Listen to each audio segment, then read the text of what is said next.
بسم اللہ الرحمن الرحیم الحمد للہ المنزہ من امکان الکذب والصلاة والسلام علی رسولہ المنزہ من امکان المثل۔ مصنف علیہ رحمہ تصحیح کے قواعد بیان کر رہے ہیں۔ رؤوس اور رؤوس کے مابین کا تیسرا قاعدہ اور ترتیب کے اعتبار سے چھٹا قاعدہ بیان کرتے ہوئے فرماتے ہیں والثالث ان یوافق بعض الاعداد بعضا۔ پہلے اس کی اجمالی بیان سن لیجئے۔ قاعدہ نمبر 2 میں بیان کیا تھا کہ دو یا دو سے زیادہ جماعتوں پر کسر واقع ہو لیکن بعض عدد کی دوسرے بعض اعداد کے ساتھ تداخل کی نسبت ہو تو ان میں سے جو سب سے بڑا عدد ہوگا اس سے اصل مسئلہ کو ضرب دے کر تصحیح کر لیں گے۔ قاعدہ نمبر 3 اور ترتیب کے اعتبار سے قاعدہ نمبر 6 میں بیان کرتے ہیں کہ دو یا دو سے زیادہ جماعتوں پر کسر واقع ہو۔ یہ خیال میں رکھیں کہ دو یا دو سے زیادہ جماعتوں پر کسر واقع ہو لیکن بعض عدد کی دوسرے بعض اعداد کے ساتھ توافق کی نسبت ہو۔ نسبت توافق آپ جانتے ہیں کہ دو عدد نہ برابر ہوں اور نہ چھوٹا عدد بڑے عدد کو فنا کر دے بلکہ کوئی تیسرا عدد دونوں عددوں کو فنا کر دے تو ایسے دو عددوں کے درمیان توافق کی نسبت ہوتی ہے۔ تو تیسرے قاعدے میں یہی ہے کہ بعض عدد کی دوسرے بعض اعداد کے ساتھ توافق کی نسبت ہو۔ اب کیا کیا جائے گا؟ تو فرماتے ہیں کہ جو جماعتیں ہیں مثلا 4 جماعتیں ہیں، 3 ہیں، 5 ہیں جن کو وراثت سے حصہ ملنا ہے ان کے سارے عدد جمع کر لیں گے۔ عدد جمع کرنے کے بعد 2 عدد لیں گے، ایک کے عدد وفق کو دوسرے کے جمیع کل سے ضرب دیں گے، پھر اس سے جو حاصل ہوگا تیسرے عدد کے عدد وفق کو لے کر ضرب دیں گے، پھر اس سے جو حاصل ہوگا چوتھے عدد کے عدد وفق کو لے کے ضرب دیں گے۔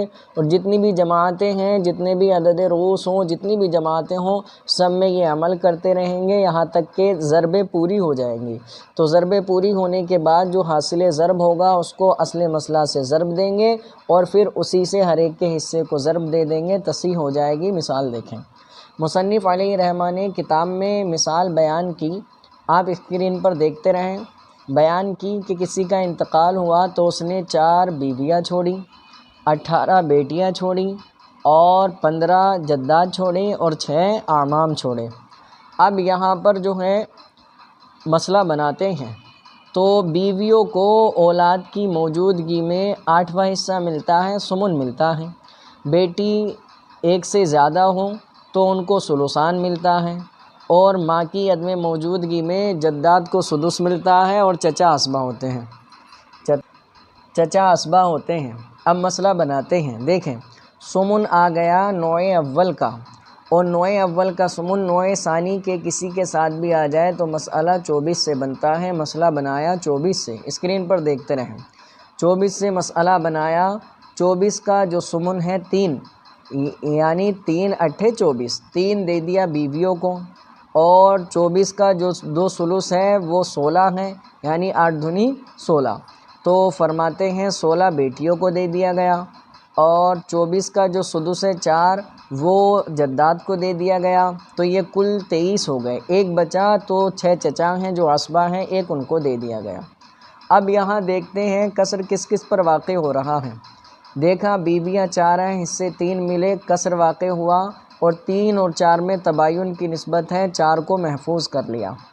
اب دیکھا کہ بیٹیاں ہیں، ان کو حصے کتنے ملے 18 اور ان کو بیٹیاں کتنی ہیں 18 ہیں، حصے ملے 16، تو یہاں بھی کسر واقع ہو رہا ہے لیکن یہاں جو ہے وہ توافق کی نسبت ہے کہ 2 ایسا عدد ہے جو 16 کو بھی فنا کرتا ہے اور 18 کو بھی، اس لیے 18 کا عدد وفق یعنی 9 لے لیا۔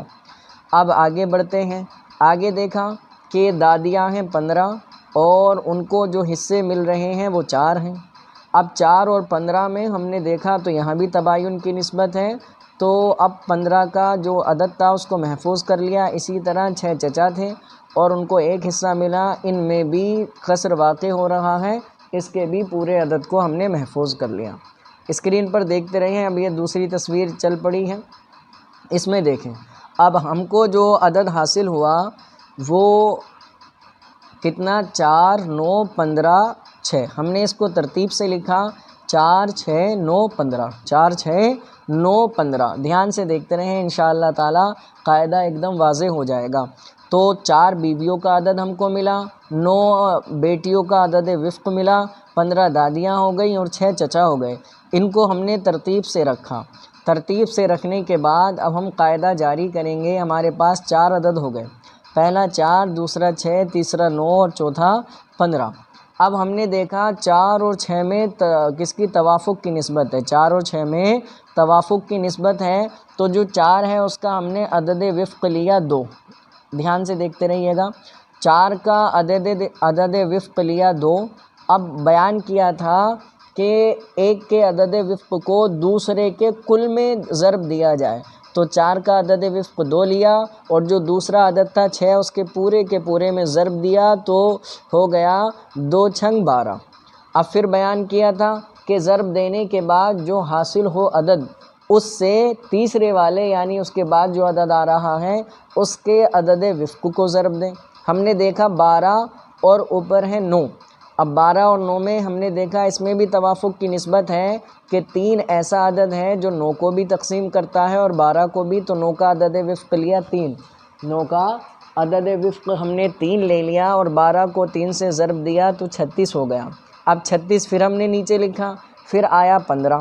15 میں جب ہم نے نظر کی اور 36 میں نظر کی تو اس میں بھی توافق کی ہم کو نسبت ملی کہ 3 ایسا عدد ہے جو 15 کو بھی کاٹتا ہے اور 36 کو بھی کاٹتا ہے۔ 15 کو 5 مرتبہ میں کاٹتا ہے اور 36 کو 12 مرتبہ میں کاٹتا ہے، تو ہم نے 15 کا عدد وفق لیا۔ چاہیں تو 36 کا بھی عدد وفق لے سکتے ہیں، اس سے بھی یہی حاصل ہوگا۔ تو فرماتے ہیں جب ہم نے 36 کو 5 سے ضرب دیا تو ہمیں حاصل ضرب ہوا 180۔ سمجھ گئے نا؟ پھر ایک بار نظر کریں کہ ہم کو جو عدد ملے عدد رؤوس وہ 4 6 9 15۔ قاعدہ بیان کیا کہ ایک کے عدد وفق کو دوسرے کے کل میں ضرب دیں، پھر جو ضرب سے حاصل ہوا ہے اس کو تیسرے کے عدد وفق میں ضرب دیں، پھر جو ضرب سے حاصل ہوا ہے اس کو چوتھے کے عدد وفق میں ضرب دیں۔ اسی طرح جتنے بھی ہوں سب کے عدد وفق میں ضرب دیتے رہیں یہاں تک کہ وہ اعداد ختم ہو جائیں، اور جو حاصل ضرب سب سے آخر میں حاصل ہو اس کو اصل مسئلہ سے ضرب دے۔ تو ہم نے 4 اور 6 میں دیکھا توافق کی نسبت تھی، تو 4 کا عدد وفق 2 لیا، اس کو 6 پورے کے پورے میں ضرب دیا تو 12 حاصل ہوئے۔ 12 کو ہم نے نیچے رکھا، اس کے بعد تیسرا عدد 9 تھا، 9 کا عدد وفق 3 آیا تو 3 میں ضرب دیا 36 ہو گئے۔ 36 کو نیچے رکھا، پھر 15 میں دیکھا تو 15 اور 36 یہ بھی ان میں بھی توافق کی نسبت ہے۔ اب ہم نے کیا کیا کہ 15 کا عدد وفق 5 اور 36 کو 5 میں ضرب دیا تو 180 ہم کو مل گیا۔ اب آتے ہیں دوسری تصویر پر، اسکرین پر دیکھتے رہیں، دوسری تصویر جاری ہو گئی ہے۔